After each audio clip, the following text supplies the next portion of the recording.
Terrorists. The only contribution to society they make is being cannon fodder in our Hollywood action films. And Chuck Norris and Lee Marvin find their fair share of it in the Delta Force, when a small group of Middle Eastern freedom fighters, led by one Abdul Hazim, who, by the way,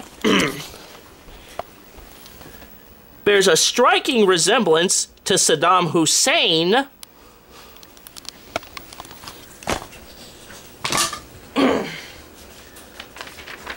take control of a fully seated passenger jet.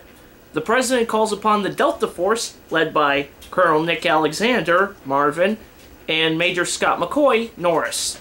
Their mission is to land in Beirut, kill the terrorists, save the hostages, and escort the plane safely to Israel.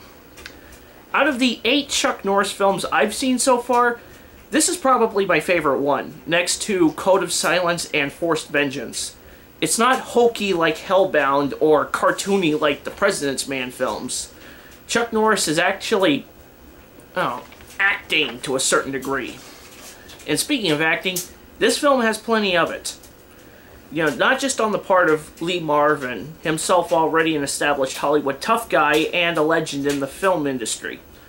Robert Forster plays his part of Abdul Hazim just perfectly. I mean, you would swear he was his character.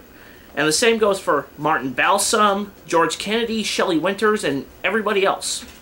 It's so rare to see good, if not semi-decent acting in an action film. And this is one of those rare cases. The terrorists are grade A scum. You want them all to die. The hostages, at least a number of them, no, screw that, all of them, they're people you don't want to die. And not just for the sake of them being, movie characters. They seem like real people. And Chuck Norris is Chuck Norris. The members of the Delta Force are, like their real-life counterparts, certified badasses.